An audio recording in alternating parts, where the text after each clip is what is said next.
मंचावर उपस्थित सर्व सन्माननीय परीक्षक, शिक्षक यांना माझा आदरपूर्वक नमस्कार।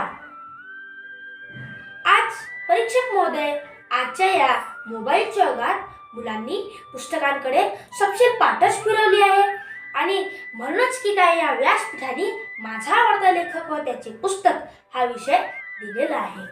पुस्तकं का वाचली पाहिजेत बरं हे सांगताना पुस्तकांची दुनिया न्यारी आहे, ज्ञानाची उत्तुंग भरारी आहे। पुस्तकं काही सांगू इच्छितात तुमच्याजवळ, राहू इच्छितात तुमच्याजवळ, राहू इच्छितात। चला तर मग मी आज तुम्हाला माझ्या आवडत्या पुस्तकाच्या दुनियेत घेऊन जाणार आहे। माझ्या आवडत्या लेखकाचे नाव आहे रमाकांत देशपांडे। त्यांनी आम्हाला लहान मुलांसाठी समजेल अशा सोप्या भाषेत व गोष्टी रूपाने ज्ञानेश्वर माऊली, संभाजी महाराज, स्वातंत्र्यवीर सावरकर, लोकमान्य टिळक, राजमाता जिजाबाई, अहिल्याबाई होळकर, महाराणा प्रताप, डॉक्टर बाबासाहेब आंबेडकर यांचे चरित्र लिहिले आहे। या थोरांची चरित्रे गोष्टी रूपाने असल्याने समजायला व वाचायला खूपच सोपी आहे। रमाकांत देशपांडे यांनी लिहिलेले पुण्यश्लोक अहिल्याबाई होळकर यांच्या 51 गोष्टी हे पुस्तक मला खूपच आवडले। योगायोगाने हे वर्ष म्हणजे अहिल्याबाईंचे 300वे जन्मशताब्दी वर्ष आहे। अहिल्याबाई म्हणजे कोण? अहिल्याबाई म्हणजे पांढरी साडी, कपाळावर गंध आणि हातात शिवलिंग अशीच मूर्ती आपल्या डोळ्यासमोर येते आणि त्या फक्त आपल्याला धार्मिकच वाटू लागतात। पण या लेखकाने या पुस्तकातून निश्चय, करारी, कर्तबगार अहिल्याबाईंची ओळख छोट्या छोट्या गोष्टीतून आपल्याला करून दिली आहे। अहिल्याबाई या लहानपणापासूनच शिवभक्त होत्या। त्या एका उत्तम संस्कारात वाढलेल्या होत्या। त्यांच्या घरात पोथी पुराणांचे वाचन होत असे। म्हणूनच सासरे मल्हारराव होळकर यांच्या आज्ञेने राज्यकारभार पाहिला।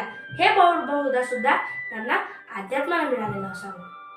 परमेश्वरावर श्रद्धा हा एक संस्कार इथे आपल्यावर नकळत होतो। म्हणूनच संध्याकाळी देवासमोर शुभं करोती श्लोक म्हटले पाहिजेत याची जाणीव होते।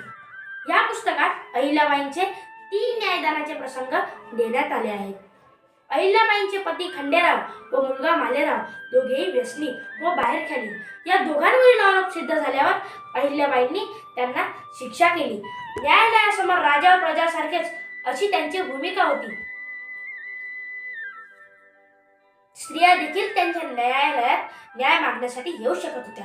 अशा वेळी छत्रपती शिवाजी महाराजांची आठवण झाल्याशिवाय राहत नाही। आज स्त्रियांच्या सबलीकरणासाठी मुख्यमंत्री माझी लाडकी बहीण योजना राबवली जात आहे। पूर्वी स्त्रिया सबल होण्यासाठी अहिल्याबाईंनी स्त्रियांची पलटण उभी केली। इतकंच काय तर त्यांना वेतनही पुरवले जात होते।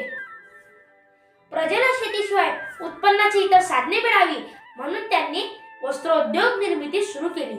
महेश्वर या ठिकाणी तलम धोतर व साडीचे उत्पादन त्यांनी सुरू केले। आजही महेश्वरी साडी खूप प्रसिद्ध आहे।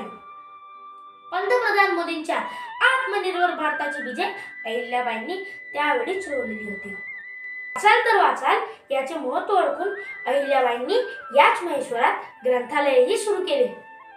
मानवाबरोबर पशुपक्ष्यांचाही विचार त्यांनी केलेला होता। पशुपक्ष्यांसाठी सरकारी मालकीची काही शेते त्यांनी राखून ठेवली होती। पशुपक्ष्यांसाठी पिण्याच्या पाण्याची व्यवस्था, नदीपात्रात माशांसाठी कणकेचे गोळे, वारुळाजवळ मुंग्यांसाठी साखर ठेवली जाईल। यांच्यातून त्यांची भूतदया दिसून येते। पर्यावरण विषयक कार्यवाही तर त्यांनी 350 वर्षांपूर्वीच केली होती। यामध्ये प्रत्येक शेतकऱ्याने 20 झाडे लावली व जगवली पाहिजेत असा दंडक होता।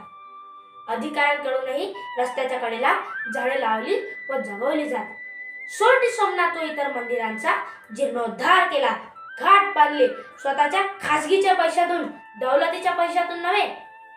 अहिल्याबाईंचे जीवनचरित्र वाचताना त्या तर आपल्याला कळतातच, पण सर्वधर्म समभाव, भूतदया, वृक्ष संवर्धन, पूजा पाठ, वाचाल तर वाचाल ह्या गोष्टीही आपल्या मनावर भिनतात। म्हणून आपण मुलांनी वाचन संस्कृती टिकवली पाहिजे। पुन्हा एकदा कवी शब्दरश्मीच्या भाषेत पुस्तकं सांगतात गोष्टी युगायुगांच्या, माणसाच्या जगाच्या, वर्तमान काळाच्या, भूतकाळाच्या, एकेका क्षणाच्या, जिंकण्याच्या, हरल्याच्या, प्रेमाच्या, कटुतेच्या। तुम्ही नाही का ऐकणार गोष्टी पुस्तकांच्या? धन्यवाद।